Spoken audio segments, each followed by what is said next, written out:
안녕하세요. 일본어 기하 수강생 여러분. 네 번째 수업을 시작하도록 하겠습니다. 저는 김태석 선생님이고요.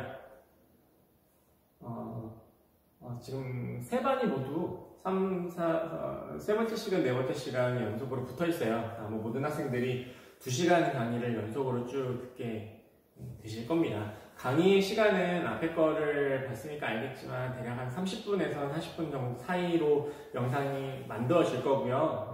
좀 수업을 하다 보면 조금 길이가 차이는 있을 거예요. 이제 여러분들이 문제를 직접 푸는 시간 이런 것들을 좀 감안을 해서 50분에서 약간 시간이 여러분들에게 문제를 풀 때 주어지는 시간이 좀 빠진 정도로 강의 내용이 제공이 될 겁니다. 그리고 일단 개념 설명을 쭉 해드린 후에 두 가지가 있을 텐데 문제풀이에 대한 거는 따로 좀 모아서 풀이를 하는 시간이 있을 거고요. 교과서 연습 문제라던가 아니면 이제 보충에서 여러분들께 드리는 문제들 그런 게 뒤에 따로 있을 거고요. 그 다음에는 이제 원래 우리가 등교 계약을 했을 때 이제 RGOMS라는 프로그램을 이용해서 이제 컴퓨터 프로그램을 이용해서 그래프를 그리는 그런 실습을 하려고 했었는데 그 프로그램을 기본적으로 어떻게 작동을 하는지 그 작동법을 약간 좀 강의를 하게 될 겁니다. 그 프로그램은 뭐 구하기 힘든 거 아니고요. 그냥 인터넷에서 다운로드 받지 않고 설치하지 않아도 누구나 쓸 수 있는 그런 수학 그래픽 소프트웨어예요. 나중에 안내를 하겠습니다.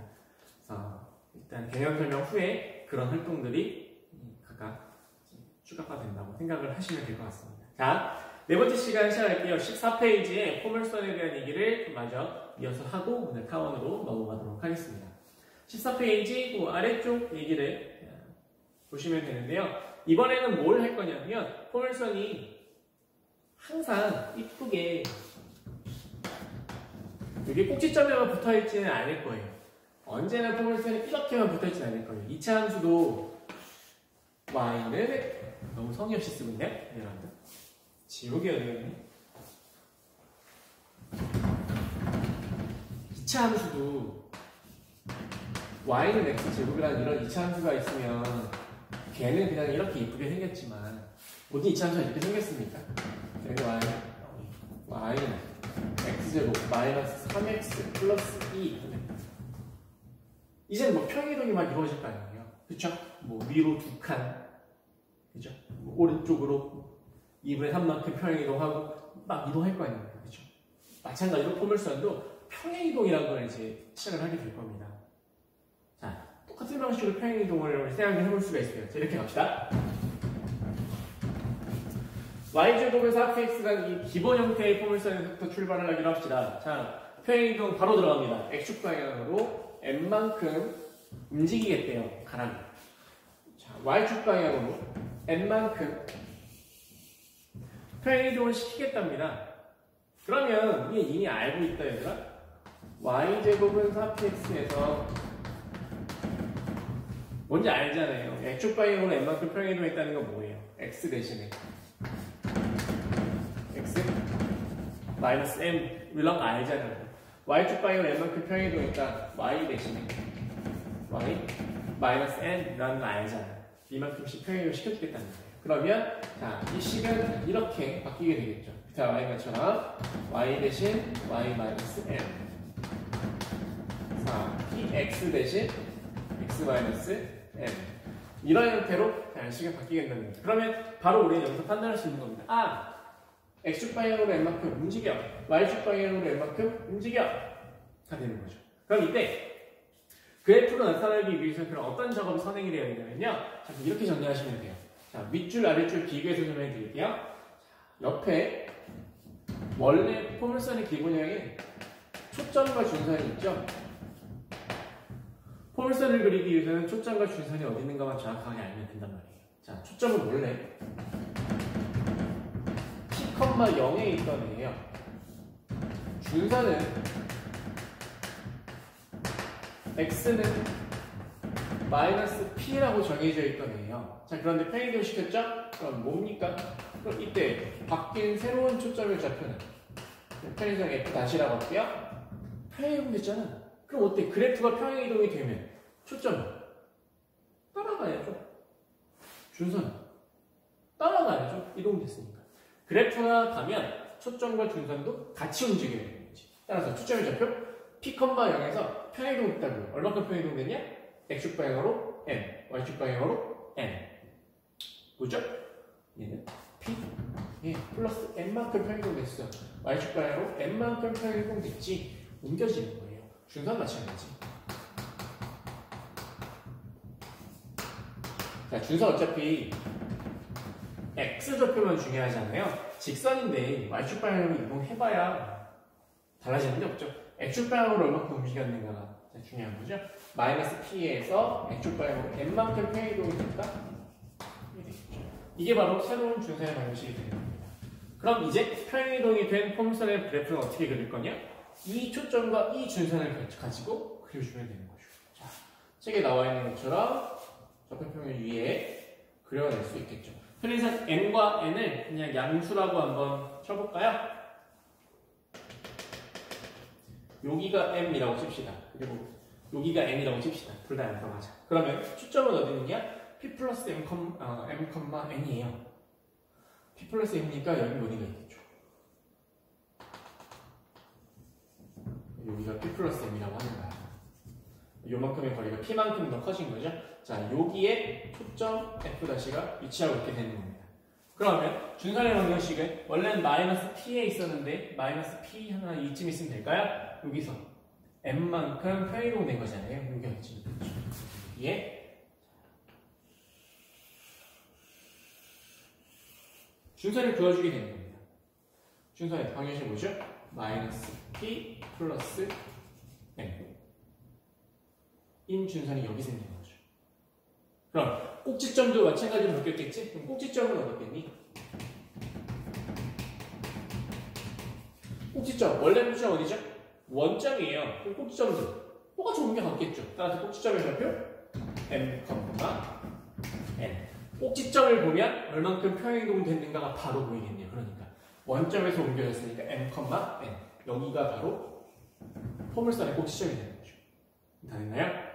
초점, 준선, 꼭지점. 다시 하죠. 꼭지점이 좀 중간에 되어야 되는 거예요. 따라서 포물선은 이러한 방식으로 그려질 수 있겠구나. 그래프를 마찬가지로 그려낼 수 있는 거지. 자, 정리해보면 평행이동이 된 포물선의 그래프를 그리는 과정은 초점과 준선이 어디로 옮겨졌는가를 찾는 것과 같다. 그리고 얼만큼 평행이동이 됐는가를 가장 보기 좋게 알 수 있는 방법은 꼭지점의 좌표가 어디에 있는가다. 그렇죠? 세 개를 그냥 옮겨온다 생각하시면 될 것 같습니다. 초점, 준선, 꼭지점. 이 세 요소가 얼만큼 평행이동이 돼서 어느 좌표로 움직였는가를 알면 그래프를 다 나타낼 수 있는 거죠. 자, 오른쪽에 가서 우리 하나 연습을 한번 해볼까요? 15쪽, 이제 3번으로 가보기로 합시다.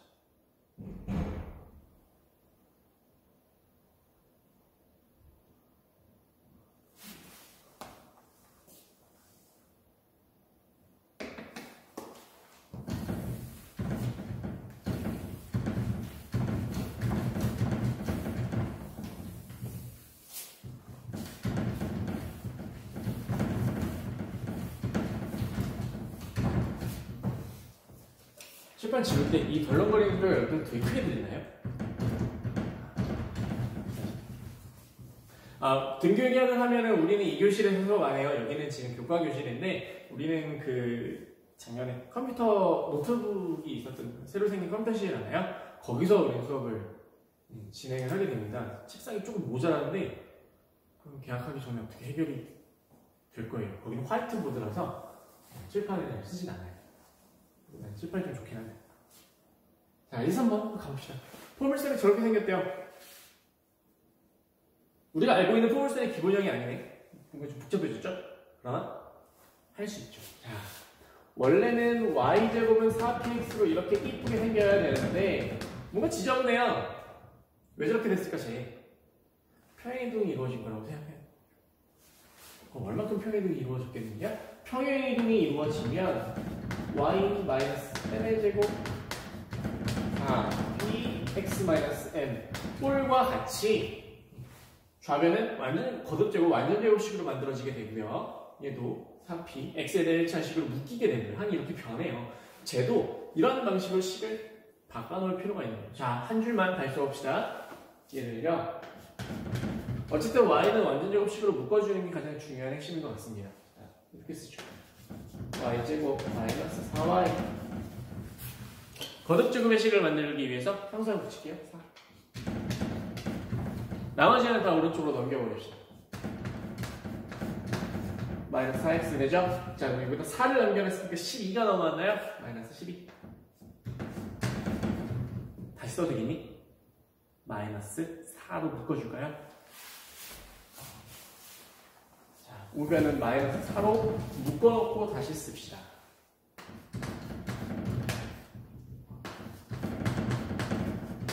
시간 1억 꼴이 되는 거예요. 따라서 우리가 만들어 온 이 포물선의 방정식을 정리해 보시면 저기 나와 있는 저 포물선을 이렇게 만드는 거죠. y-2의 제곱 마이너스 4의 x가 3 이런 꼴로치가 정리할 수 있는 거죠. 자, 그럼 얘는 어떻게 생긴 건가 이제 분석을 한번 해볼까요? 얘는 뭐니 그러면? 얘는 뭐니? 라고 물어봤다는 건 뭘 말하는 얘기냐? 원래는 어떻게 생겼니? 원래는 무슨 말인가요? 평행이동하기 전을 말하는 거예요. 평행이동하기 전에 원래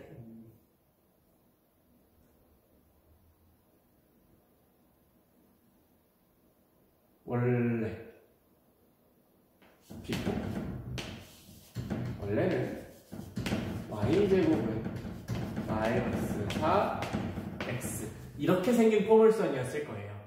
평행이동 되기 전이라는 거지. 그럼 이렇게 생긴 애는 자, 초점, 준선, 꼭지점이 어딘가를 찾는 게 중요하다고 했죠? 자, 초점의 좌표는 어딥니까? P, 여기인데 여기서 P가 얼마가 되죠? 4px니까 P는 마이너스 1이에요. 따라서 초점의 좌표 마이너스 1, 0 되는 거죠. 준선의 방정식 x는 마이너스 P니까 플러스 1이 돼야 돼요.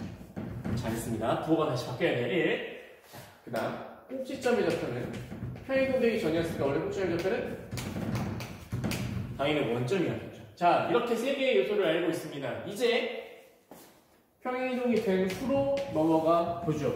무슨 일이 벌어졌느냐? 평행이동 되기 전과 후는 무슨 일이 벌어졌습니까? x축 방향으로 평행이동이 일어났어요. 얼만큼? 3 아니죠. 마이너스 3. 알고 잘합니다. y 방향으로 얼마큼 평행이동이 일어났습니까? 2. 이만큼 평행이동이 이루어진 거예요. 그리고 나면 시가 이렇게 바뀌게 됩니다.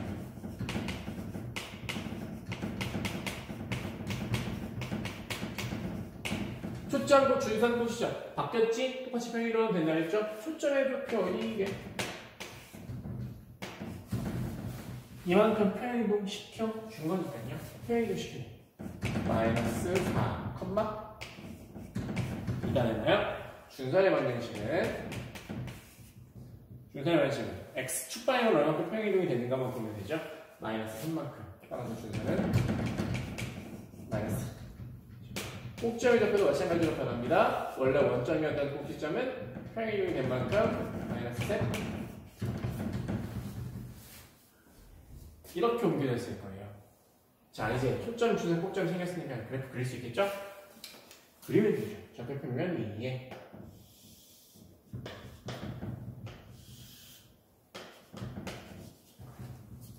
초점부터 찍죠. 초점의 좌표는요. 마이너스 4,2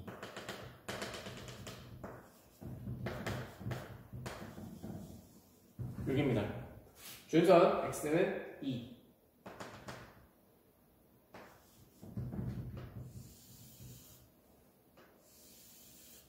여기 준선이요. 꼭점의 좌표 마이너스 3,2 아, 잘못 그렸네요. 준선이 2가 아니죠. 마이너스 2가 돼야 되는데 그치?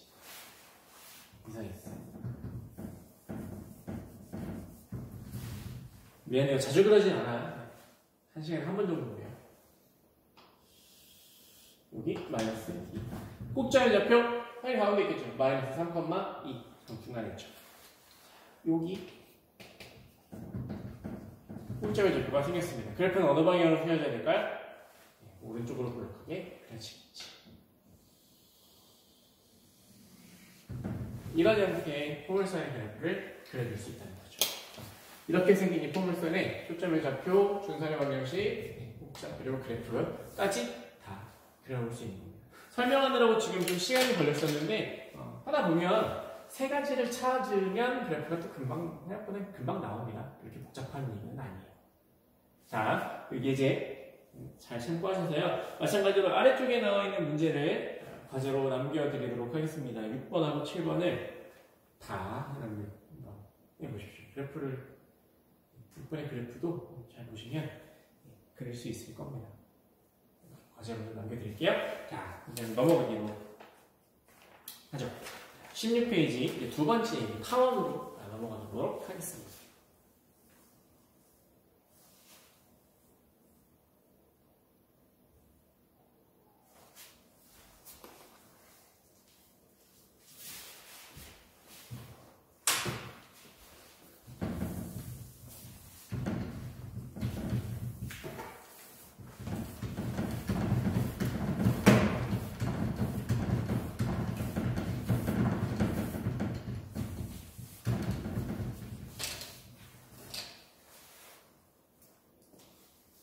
조금 흐릿한데 잘 보면 볼 수 있습니다. 아까 포물선 설명할 때랑 약간 비슷한 얘기가 지금 하나 나왔네요. 동글동글한 게. 일단 보시면 점이 두 개네요. 이번에는 점 F가 있고 점 F 다시 또는 F 프라임 F 다시가 있고요. 각각 두 점을 중심으로 하는 원들이 그려져 있어요. 동심원이에요. 한 칸의 길이를 1이라고 한번 그냥 치기로 합시다. 반지름이 1인 거, 2인 거, 3인 거, 4인 거, 5인 거, 6인 거, 7인 것까지 동심원들이 쭉 그려져 있고요. 이쪽도 마찬가지예요. 이 점을 중심으로 한 동심원들 7개가 이렇게 쭉 그려져 있어요. 자, 도대체 이 그림을 왜 그려놨느냐? 타원의 어떤 성질을 가지고 있는가를 이제 우리는 생각을 해볼 건데 지난 시간에는 타원은 두 개의 점으로부터 사실 지난 시간에 설명드렸던 얘기로는 한 점에서 타원의 벽에다가 빛을 발사했을 때 얘는 반사되면 반드시 유기를 향하게 된다. 반사되는 방향이 어느 쪽으로 반사를 하더라도 다른 초점으로 반사가 된다. 이쪽으로 가도 이렇게 반사가 된다. 뭐 이제 이런 성질을 설명을 드렸었는데 식으로 나타내기 위한 또 다른 타원의 중요한 성질은 이런 특징을 가지고 있는 애들을 찾을 겁니다. 가보자. 숫자를 하나 정할 거예요. 마음대로 사실 정해도 되는데 교과서에서는 그 숫자를 10이라는 숫자를 정했어요. 이 10이라는 숫자는 뭘 의미하느냐?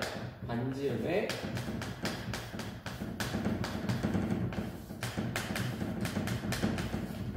합이에요.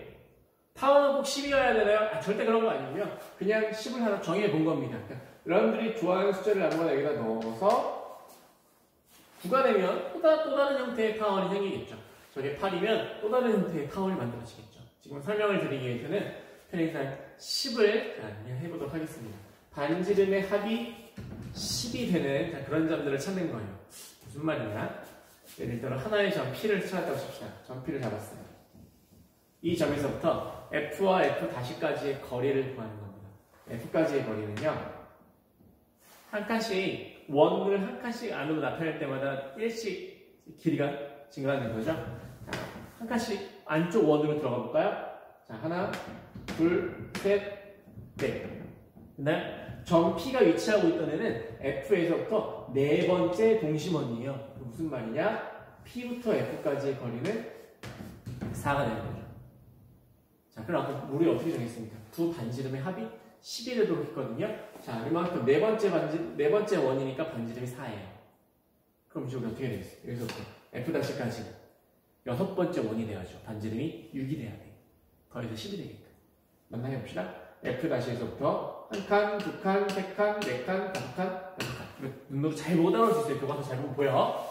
첫 번째 원, 두 번째 원, 세 번째 원, 넷, 다섯, 여섯 번째 원까지 왔습니다. 따라서 P에서부터 F'까지의 거리 6 되는 거 맞죠? 자, 반지름의 합 10이에요. 자, 그런 점들을 찾은 거야. 그럼 다른 데도 또 있을까? 자, 그럼 이렇게 한번 생각해봅시다. 다른 데 또 있나 한번 찾아봅시다. 그럼 이번에는 10은 5 더하기 5도 되니까 양쪽에서 반지름이 각각 5만큼씩 떨어져 있는 점을 한번 찾아봅시다. 다섯 번째 원의 교점을 찾으면 되겠죠, 그러니까. 가볼까요? 자, 하나, 둘, 셋, 넷, 다섯. 이런 데랑 정해보세요. 컴퍼스로 그리듯이 다섯 번째 원은 이거야, 이렇게.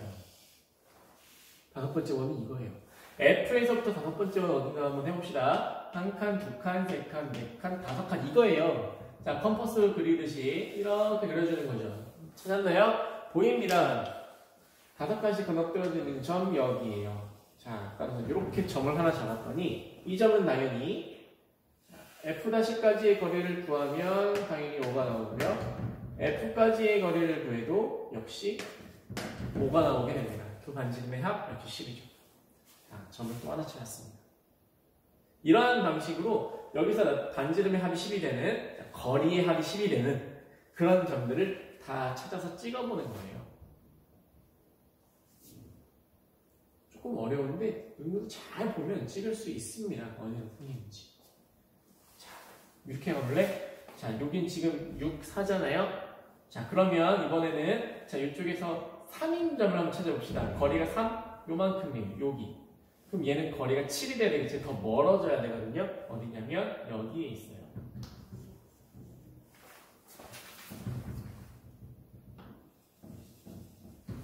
보시면 F에서부터 거리가 하나, 둘, 셋, 세 칸. F'에서부터 하나, 둘, 셋, 넷, 다섯, 여섯, 일곱 번째 있는 입니다.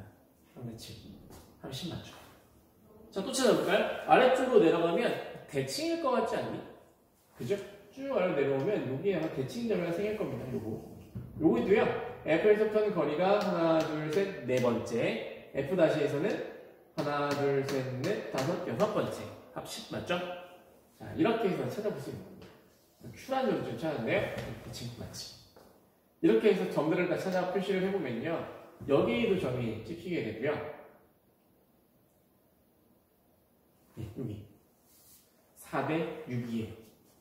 그 다음 여기도 점이 하나 찍히게 되고요. 세 번째 원이 생기는 거죠. 이렇게 다 찾아볼 수 있는 거죠. 그 다음 얘가잖아요. 그렇죠? 3대 7.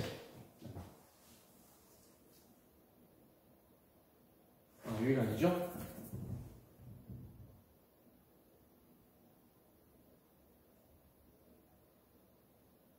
여기가 되죠? 미안합니다. 4대 6 되는 점을 이렇게 찾는 거죠. 자, 교점을 찾아서 두 점으로부터의 거리의 합이 똑같은 10이 되는 그런 점들을 다 찾았어요. 얘네들을 부드러운 곡선으로 이어줄 겁니다. 이제 여러분은 하나씩 잘 보이는 걸로 해볼까요?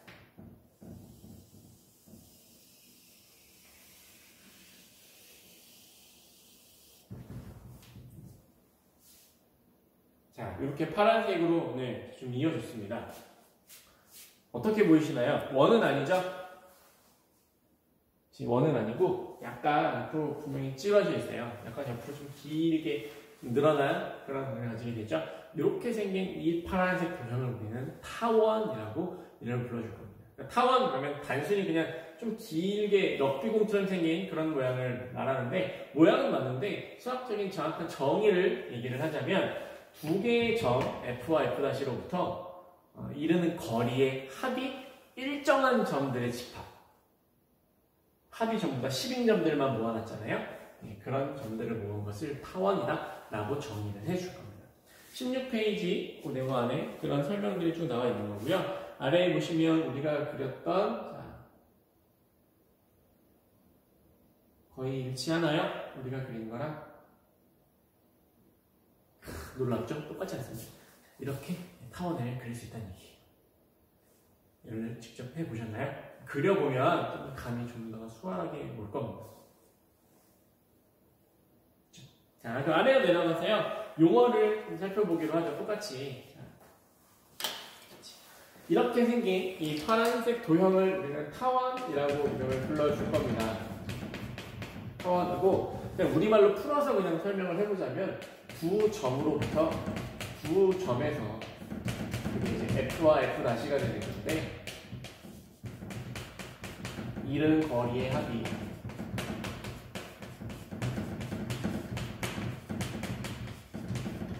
일정한, 지금은 10이었죠? 꼭 10이 아니더라도 그냥 일정한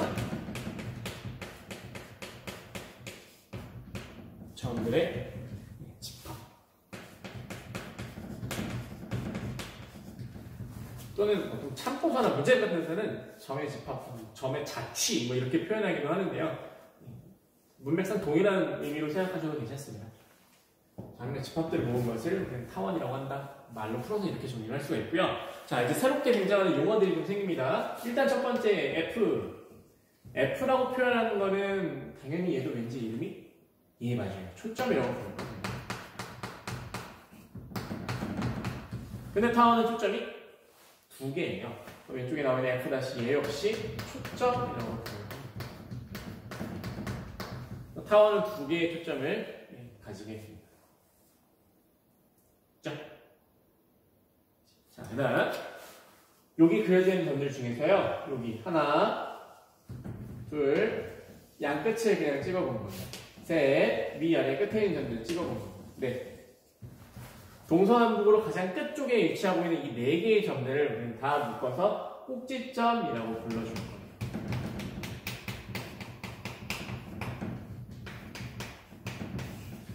타원에는 꼭지점이 총 4개가 생기는 거죠. 위아래 동서남북 끝쪽에 있는 그 점들을 꼭지점이라고 불러줄 겁니다. 그 다음, 자, 여기에 드러나서 보이지는 않는데 쭉 이어요. 두 개의 꼭지점을 쭉 이어. 당연히 초점을 이렇게 지나가겠죠? 보라색. 타원 안에서 그릴 수 있는 가장 긴 선분이죠. 되게 길잖아요. 그 다음, 위아래 꼭지점을 이렇게 이어주면요, 되게 못 이으네요. 이렇게 위아래 꼭지점을 쭉 이어주면 타원 안에서 그릴 수 있는 선분 중에 제일 짧은 애죠. 또 좀 좁잖아. 여기는 길고. 네. 가장 길게 그을 수 있는 이 선분을 가장 긴 선분이어서 얘를 장축이라고 표현을 하고요. 가장 짧게 그을 수 있는 선분이다 해서 얘를 단축이라고 표현을 할 겁니다. 교과서에 사용하는 용어예요. 자, 다시 정리해볼까요? 타원은 이렇게 두 점에서부터 이르는 거리의 합이 일정한 점들의 집합이라고 정의를 내릴 거고요. 자, 그 두 개의 점을 우리는 초점이라고, 타원의 초점이라고 부를 겁니다. 그리고 타원의 양 끝쪽, 동서남북 끝쪽에 있는 4개의 점을 묶어서 얘네들을 꼭지점이라고 부를 것이고, 꼭지점을 2개씩 이어요. 해서 가장 긴 꼭지점 이은 선분을 장축, 짧은 꼭지점을 이은 선분을 단축이라고 이름을 불러줄 겁니다. 됐죠? 됐나요? 네. 자, 타원의, 여기는 타원의 중심 이렇게 흔히 부르기도 하는데, 오늘 뒤에 가서 설명하면서 차차 언급을 하기로 하고요. 16페이지 아래쪽에 나와 있는 그런 빨간색 용어들을 일단 좀 기억해 주시면 될 것 같습니다. 요 장축과 단축의 교점, 얘를 중심이라고 한다까지 같이 기억을 해두기로 할게요. 약속을 하고 계속해서 사용할 용어예요. 자, 그럼 오른쪽으로 넘어가서 예제를 하나 연습을 하기로 해보죠. 자, 무엇이 타원이다라는 건 이제 설명을 해드렸어요. 감은 잘 안 오지만 외우려면 외울 수 있는 것 같아요. 두 점에서 거리를 재. 여기서 거리랑 저기서 거리랑 합쳐서 똑같은 애들이구나. 어디를 봐도 여기서부터의 거리랑 여기서부터의 거리랑 합치면 10이구나 라는 얘기예요. 그게 바로 타원이에요. 여기서부터 여기까지 거리를 재, 여기서부터 여기까지 거리를 재, 합치면 10이구나. 맞아요. 그럼 타원을 그릴 수 있는 제일 좋은 방법은 뭐겠지? 제일 쉬운 방법은 실에다가 신축성이 없는 고무줄 안 돼요. 신축성이 없는 실에다가 길이를 10cm로 딱 실을 만들어요. 그래서 실의 양 끝을 여기다 딱 고정을 시키면 묶는 거지. 실의 길이는 10cm야. 그때 어떻게 하면 되겠습니까? 실을 팽팽하게 당겨서, 실을 팽팽하게 당긴 채로 돌려요. 그럼 항상 어떻게? 실을 팽팽하게 당겼습니다. 길이는 10, 길이는 10, 길이는 10. 실을 팽팽하게 당겨서 한 바퀴 돌려 했을 때 생기는 도형이 바로 타원인 거죠. 자, 어떤 것이 타원이다라는 거는 이제 할 수 있을 것 같아요. 그럼 이제 해야 될 일은 마찬가지로 어떻게 하면 타원을 방정식으로 표현해낼 수 있으며 그 방정식을 어떻게 해석해서 다시 그래프를 그릴 수 있나 얘를 우리 정리를 해봐야 되는 거거든요. 17페이지에 바로 그 내용이 정리되어 있습니다. 가볼까요?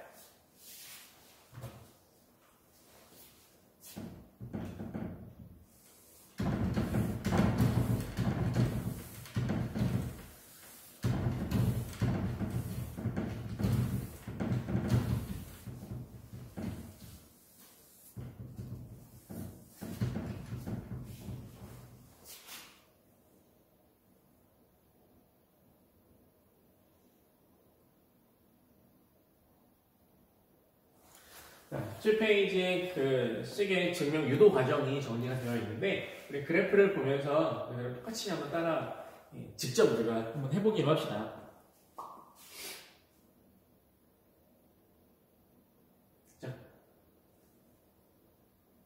자, 갑니다. 타원의 방정식을 만들 건데요. 이번에는 어떤 타원이냐? 거리의 합이요. 그 실의 길이가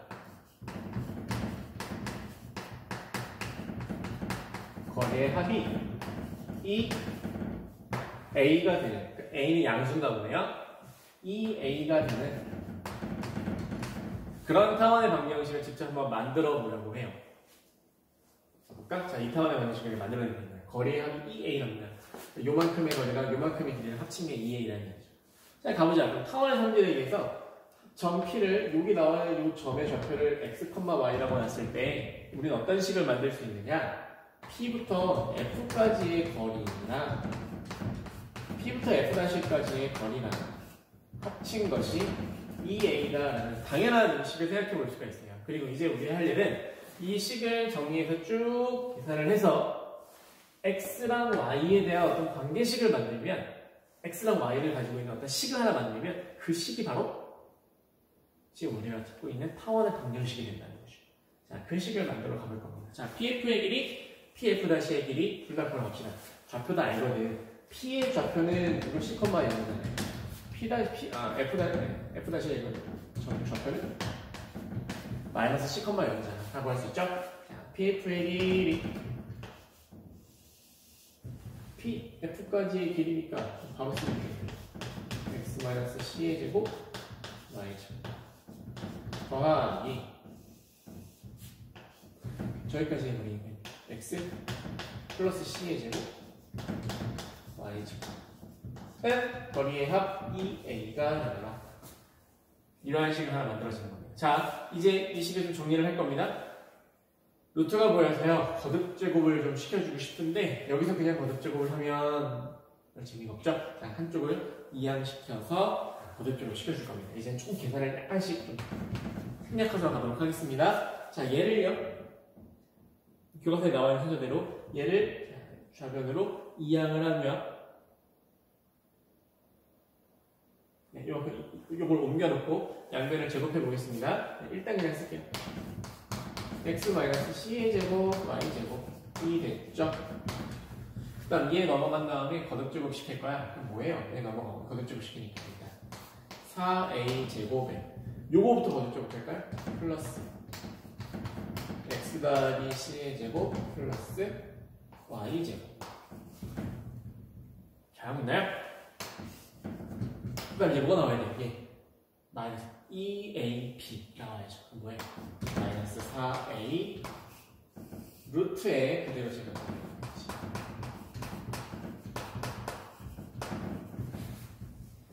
선생님이 좀 식을 이렇게 쭉 길게 일부러 좀 천천히 써서 보여드리는 이유는 다 있어요.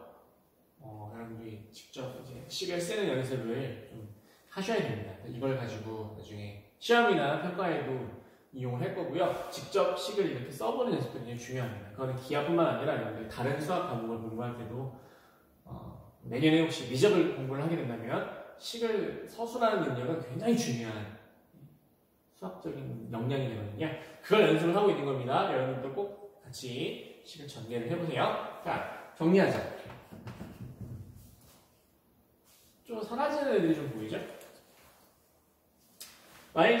숫자를 없애야 할 거고요. 여기서 잘 보면 애들이 막 사라진다? 막 x제곱도 사라지고 c제곱도 사라지고 사라져요. 자, 한 번만 더 식을 정리해 보도록 하겠습니다. 이렇게 정리할게요. 요 루트를 포함하고 있는 오른쪽 맨 끝에 있는 식 예를 들어서 좌변으로 이항시켜 볼게요.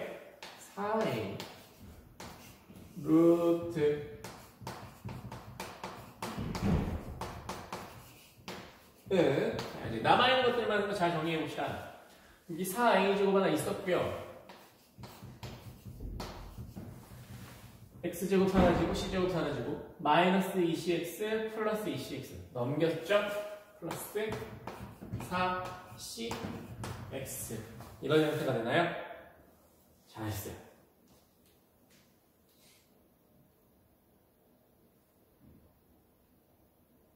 자, 그럼 이제 한 번만 더 도덕적으로 하면 될 것 같습니다. 4는 지우자.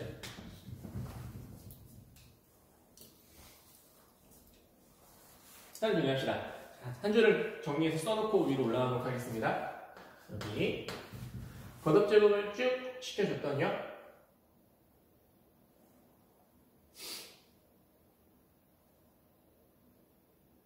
해요. 자, 이 겉업제곱 쭉 시켜. 자, 그럼 얘는요. a제곱 x 플러스 c의 제곱 더하기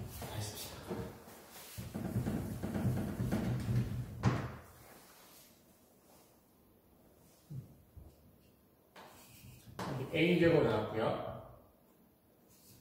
네, 겉업제곱을 했으니까 x 플러스 c의 제곱과 y제곱 이렇게 식이 났고요. 이쪽은요, 겉업제곱 시켜야 돼요. 잘 보면 a제곱이었지? 겉업제곱하니까 a제곱 돼야 돼요. 그 다음 얘는 c제곱 x제곱 더하기 2a제곱 c x 이런 형태식이 됩니다. 약간 좀 복잡해 보이기는 하네요. 그러나 뭔가 되겠지. 잘 봐봐. 답변 이항 이거 전개해봐라. 그럼 x제곱 생기니까 a제곱 x제곱 생기지. UT였는데 a제곱 c제곱 생기죠. 또 뭐 나오죠? a제곱에다가 2cx 생기나요? 그거 어딨지? 여기 있네. 2a제곱 cx 2a제곱 cx 생기죠? 다음에 1창이 사라져요. 하나 사라져요. 여기는 a제곱 y제곱 남죠. 자, 그러면 이제 위로 가져와 봅시다. 불편했던 식 6까지 사라져요. 여기서 그리고 가운데 1창이 하나 떨어집니다. 그럼 이제 남는 애들만 적어주면요. a제곱 x제곱 a제곱 c제곱 a제곱 y제곱 뭐 이런 식들이 쭉 남습니다. 이제 우변에 나와 있는 거 a제곱과 c제곱 x제곱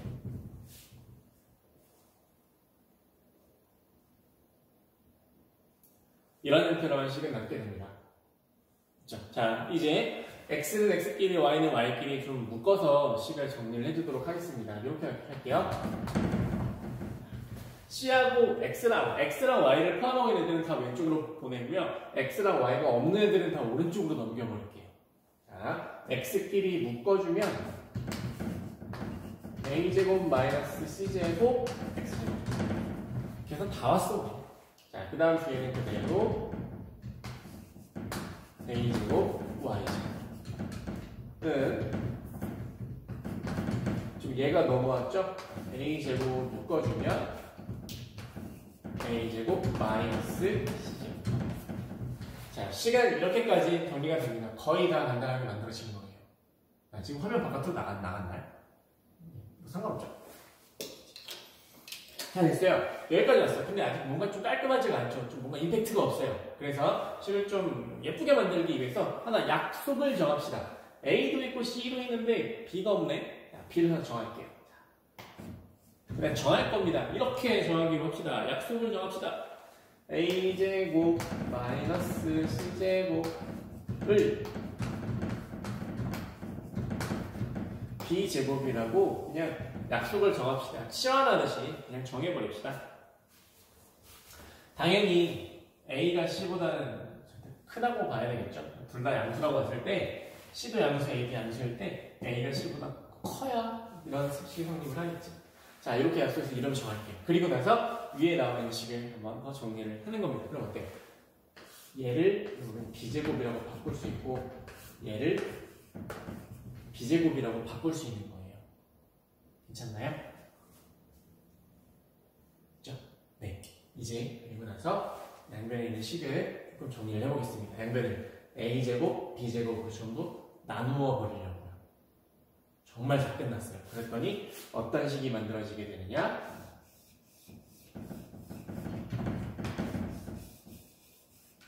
A제곱, B제곱으로 나누어 버리니까 얘는 남는 것?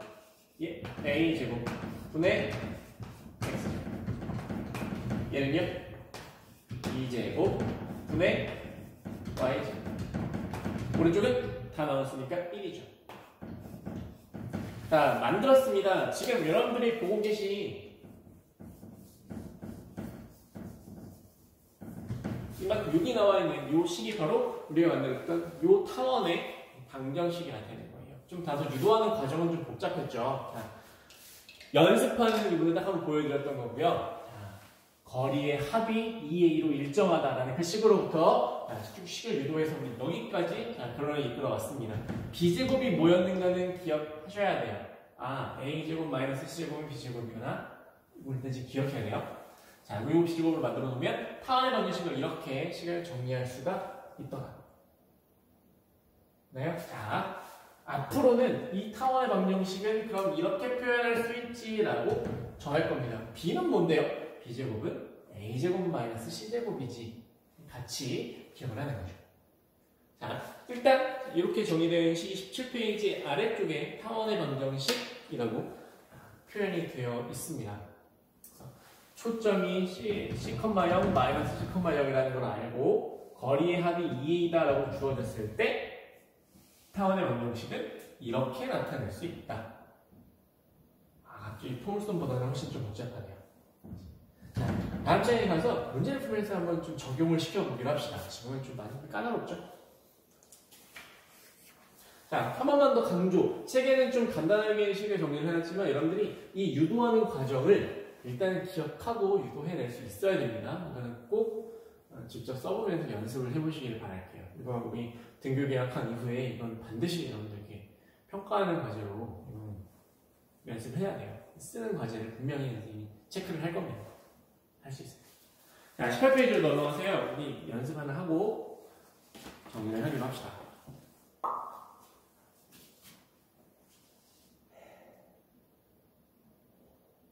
자, 18페이지에 문제 1번에 두 개의 문제가 있는데요. 요거는 좀 연습이 필요할 것 같아서요. 이건 하나 좀 같이 하고 넘어가기로 할게요. 요거 안 지우고요. 자, 좀 없어 보이지만 카메라를 살짝 옆으로 이동하겠습니다. 그래서 뒤로 넘어갈 거예요. 그렇죠? 잠깐.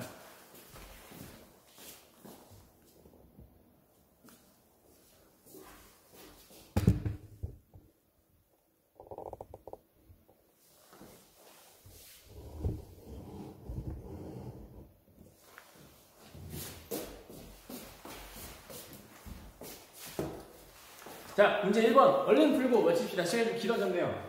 18페이지 문제 1번의 첫 번째 거 하나 보기로 합시다. 자, 타원의 방정식을 직접 우리 계산을 하는 겁니다. 초점의 좌표.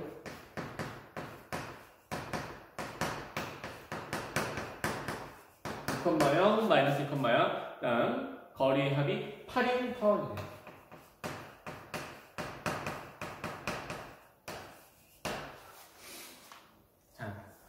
유도하는 과정을 통해서 우리는 타원의 방정식을 하나 만들어 냈었거든요. 그 타원의 방정식이 어떻게 생겼었냐면 A제곱분의 X제곱 B제곱분의 Y제곱은 우변은 항상 1이에요. 이렇게 고정이 되어 있습니다. 타원은. 자, 이거예요. 그럼 어떻게 그 식을 만들어낼 수 있느냐? 자, 위로 올라가봐. 뭐라 그랬어요? 초점의 좌표가 2, 마이너스 0이랍니다. 뭘 할 수 있죠? 예. C, 초점의 좌표. C 값이 2점 나와요. C가 2네? C는 양수. 다음, 거리합은 8이었는데, 우리 앞에서 식 유도할 때 거리합이 얼마였는지 기억하시나요? 넘기지 말고, 2A. 이게 EA야, EA. 따라서 A가 얼마죠? 4. 됐나요? 자, 그럼 밑에 내려가서 이 타원의 번식을 한번 만들어 봅시다. B만 알면 되는데, B제곱이 뭐라 그랬어요? B제곱 뽀개? A제곱 마이너스 C제곱. 됐나요? 얼마예요? 12가 끝났죠? 따라서. 공식처럼 이용을 한다면, 우리는 타원의 번식을 바로 만들어낼 수 있습니다. 얼마가 되느냐?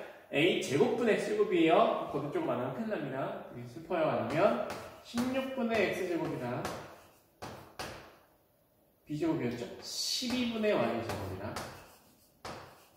더하면 1이 된다. 그럼 바로 우리 공식처럼 타원의 방정식을 만들어낼 수 있다는 겁니다. 이거예요. 자, 두 번째 문제는 똑같은 방식으로 연습을 해보시면 되겠죠?